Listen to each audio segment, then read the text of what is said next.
Hello, and welcome to Game Changer, a live show brought to you by connorscoaching.com.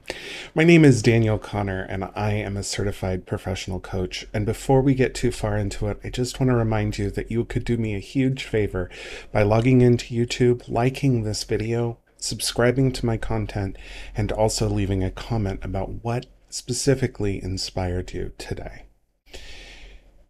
Our goal here is to inspire community. We bring topics of positivity, coaching, mindset, personal development, leadership development, emotional intelligence, business to business services, practical neuroscience, and more. We're live every Wednesday at 3:30 p.m. and we bring guests on the second and fourth Wednesday of each month. So, you know that I am a certified professional coach and I own connorscoaching.com. Our clients hire us to help sharpen their leadership skills through direct hands-on mentorship, coaching, and consulting. Together, my leaders transform the workplace so that it fosters engaged workers, ensures loyal employees, and reduces overall burnout and stress. So let's get into it and get inspired. Now, let's talk about what makes a good leader. Because let's face it, not all leaders are great. I think we've had some pretty good examples of that. Regardless of who you are, I'm sure you've seen a bad leader or two in your day. Traditional leadership roles, like a manager, you can measure the quality of the leader based off of the results, right? You would have key metrics that you would measure their leadership potential based off of their team productivity, increased profits, lowered loss, predictability of behaviors. And those would be a reflection of their leadership because they're ultimately the ones that are responsible for that behavior of their team. And we know that those things all go up when the leader is doing the right thing. But not all leaders are in traditional leadership roles. You also might find a leader in accounting, someone who likes to bake and throw office parties, who is inspired to be a cheerleader of people. You might also find someone who is a champion of change initiatives that gets on board early, adopts the idea of the change, and helps champion other people to help them answer their questions or reduce their fear. Project managers can be leaders in this way. So leaders can be found in all levels of an organization, from the C-suite all the way down to the person who answers the phone and talks to the customer. Those people lead your customers to trust in your business. So everyone in an organization is potentially a leader. And when we're talking about leadership development, we're talking about purposefully training those leaders so that they step up to their role on a conscious level. Now, I think when we talk about good leaders, the gist of it is that they maximize the talents and recognize the strengths and draw those to the surface at the same time of minimizing and recognizing the weaknesses and then delegating around those. That's the core crux of what a good leader does. Now, let's talk about how to make a real bad leader, just so that we have it clear. There are some steps you can take if you desire to make the worst leader you possibly can in your organization. And I'm pretty sure that these are going to be common sense, but let's set them out there explicitly. First thing is to do nothing, to not encourage them, to not change them. This is the least you could possibly do. And what will happen is that your leader will decide whether they're going to be a good leader or not. They're going to take initiative, and you're not going to be in control of that behavior. You're not going to be in control of that result either. The result is going to be someone who either has natural leadership potential or they struggle and they find an example of what they think is a qualified leader, whether it meets your expectations or not, and they're going to model that behavior. They might pick the atypical type A personality alpha male from the 1980s who intimidates and inspires fear. That's the go-to for many brand new managers who have never done it before. The next thing you could do, next step up, is to set them up with a mentor. Have them specifically study with someone who is already a bad mentor, and bonus points if you tell that mentor that it is a disciplinary action for their bad behavior. How do you think that's going to go out? They're not going to be on their best behavior. They're going to make it worse because people react. And when they're in those kinds of bad situations, they react poorly. Now, if we're still wanting to make a bad leader, one of the other things you can do is to set them up to fail. And the best way to set people up to fail is to have expectations, but to not tell them what those are. So your expectations might be that they have weekly one-on-ones with their staff. And if they're a larger team, maybe it's monthly one-on-ones, but regular one-on-ones. Well, if you don't communicate that expectation to the leader, and then you fill the leader's calendar up with a bunch of meetings, then you've set them up to fail. And the final one, and this one is so critical, and it is the most important for all levels of leaders, from that frontline employee who doesn't have any direct reports all the way up to the C-suite. Not to have core values for your business, or to have meaningless core values that are there just to appease the board member and make the C-suite feel like they're doing their job. Basically, core values speak to the motives and purpose of your employees. So, not having those means that your manager is going to be fumbling around for things to motivate. And without having a core value to tie that motivation to, who knows what they're going to come up with to motivate their employees. So now we know how to make a bad leader.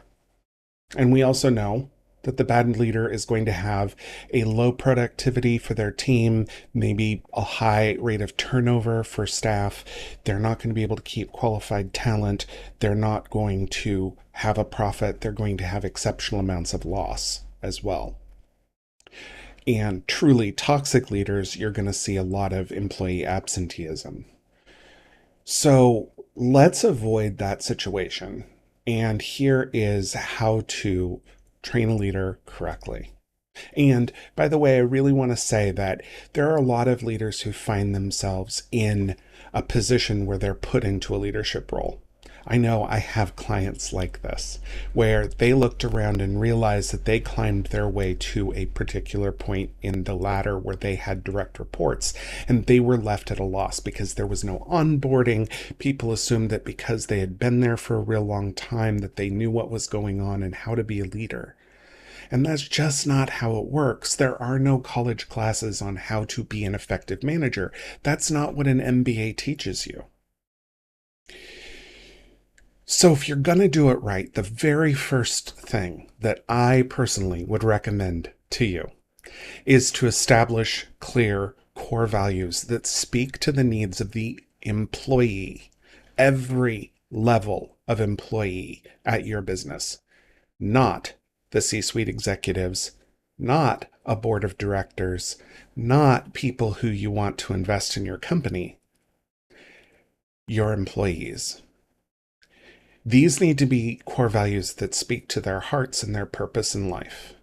Things like sustainability, environmental stewardship, accountability, service. These are core values that are meaningful. Accuracy is not a core value that's meaningful. That is meaningful to the C-suite. That is meaningful to the people above. That doesn't speak to the purpose behind their position. The next thing that you should do is to make sure that those core values are incorporated into an actual onboarding system for your employees.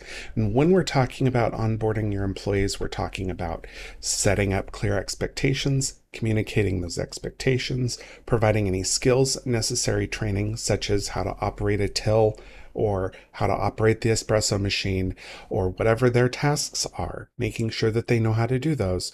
But establishing the core values throughout the onboarding process.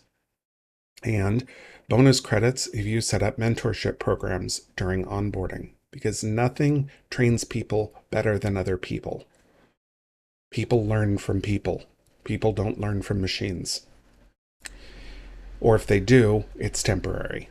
Now, the next level of making sure that you manage or that your leaders are well trained. And by the way, this is live. There's no editing here. This is what you get when you hire me. Um, the next level is to evaluate the coaching skills of leaders in traditional leadership roles. These would be team leaders, supervisors, shift managers, directors, anyone who has people that report to them in any level, anyone who has the authority to provide coaching or discipline or to measure performance.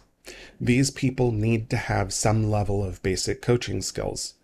And coaching is an art form. It largely falls to listening, speaking intuitively, and being open. And this is something that's very difficult for a lot of managers. A lot of managers are told that they have a coaching expectation, that their position is all about coaching their employees or doing on-the-spot coaching. But a lot of them don't have that defined for them. In coaching, let me tell you, I'm a coach. Coaching is a game changer. Pun intended, I guess. So once you've evaluated whether or not those coaching skills are there, you need to refine them. And mentorship is the best way to refine these skills. These are soft skills. Okay. And when I say soft skills, I'm not talking about skills that are, lesser. I'm not talking about skills that are weaker. I'm not talking about skills that are squishy. I am talking about skills that you cannot actually train. You can only hone through practice. So you can train someone to type on a keyboard. You cannot train them to type words that are meaningful on that keyboard.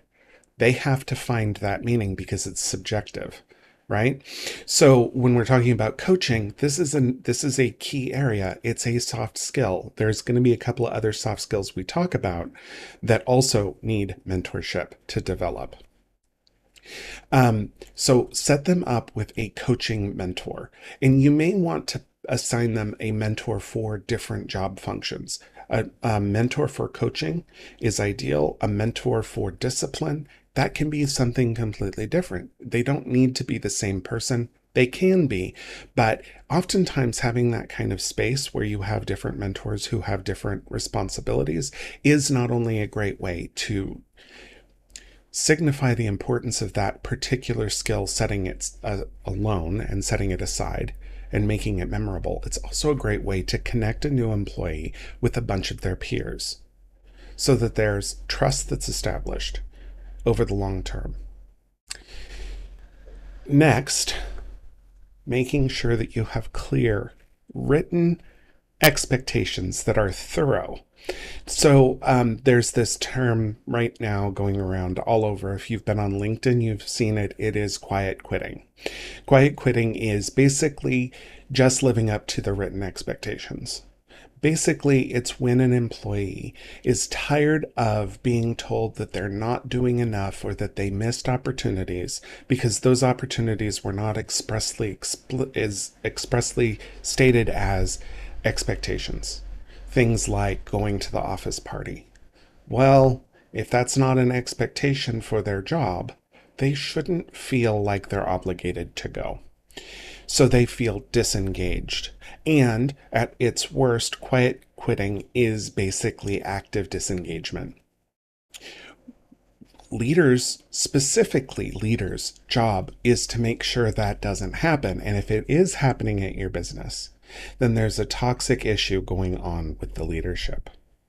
It's not an issue that the employee is actually responsible for in the long run. That is something that the leadership is culpable for. So if we want to make sure that we don't have quiet quitters, we need to have clear, written, explicit expectations. And by the way, that is the best way to make sure that you have high performance is clear, written, explicit expectations.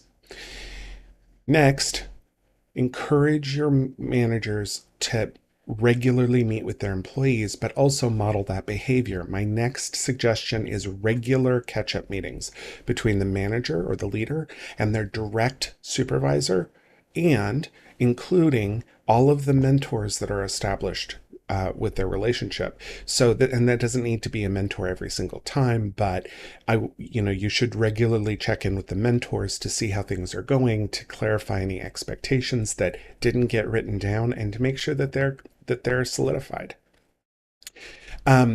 This is also a really good opportunity to model good coaching behaviors and show yourself to be a good leader. The next level of leadership that I want to talk about is emotional intelligence, and this is another soft skill area. So self-awareness, emotional intelligence, I categorize into four different areas. These are based on the original work by Daniel Goleman. It is self-awareness, self-mastery, or basically control, self-control, relational awareness, and relational influence or relational mastery, the ability to influence other people, which obviously is the whole point of leaders, right? The whole point of leaders is for them to lead people. Well, they need to be able to master the way that they influence other people. And the best way to do that is to work on their self awareness of what's going on for them so that they have more self control and that it eases them up to be more aware of what's going on around them. And that naturally results in more influence because people love to be listened to. So if your leaders are listening to your people, they will naturally be influenced by your leaders. Emotional intelligence is a critical skill for managers, but because it is a soft skill, not everyone has it. But everyone is capable of improving what they do have. And everyone is capable of being a leader and influencing people. So, with regards to this, the next levels are the more hard skills. And when I say hard skill, I'm not saying difficult, I'm saying as opposed to soft skill. These are skills you can actually train managers to do. These would be skills like delegation of authority, budgeting, whatever job functions they are responsible for in terms of reporting on metrics. And these are things that you can send people away for classes on. Delegation is kind of a mid skill. It's one of those skills that's between soft skill because there are a lot of people who don't trust with delegation. But learning to delegate to boost your own weaknesses by delegating to people with those strengths is one of the best ways to make yourself shine as a manager. So, once you have this leadership development plan going forward, right? You have a mentor picked out, you have an onboarding program that speaks to the core values of your system, of your business. Once you have those in line, you should be able to see the results that you want in your leaders. Now, there are people who you can lead them to water, but you can't make them drink. That's the saying. I mean, that's about horses, but people also have that same functionality. But 90% of the time, I believe you will be successful. And the result is that with the firm foundation of the skills and the core value, your people will actually feel enabled and entitled to lead. And when you have good leaders, your team will prosper. Your team will be productive. Your profits will improve because 30% of effort is usually wasted with regards to disengaged employees. If you turn that around, that's 30% more profit. And the last thing is if you yourself are a leader and you want to develop your own skills, but your business isn't able to do that or willing to do that for you, you can take initiative and be a leader and find it for yourself. My name's Daniel Connor. This has been my show on learning leadership development. And I just really want to thank you so much for staying with me this long. If you wouldn't mind doing me a favor and subscribing, liking, commenting, those things really help us grow because they improve the way that this video is seen by YouTube. Um, I'm not tied to those results. I'm tied to the fact that I'm speaking to you right now. And if that was effective, let me know. I'd appreciate it. So next week we will have a guest. He's going to be talking about the exit plans for entrepreneurs. And this is such a critical thing because most of us who own our own business, me included, don't think about how they're going to retire, what happens if they get sick. So tune in next week. We'll be learning all about that work. And until then, I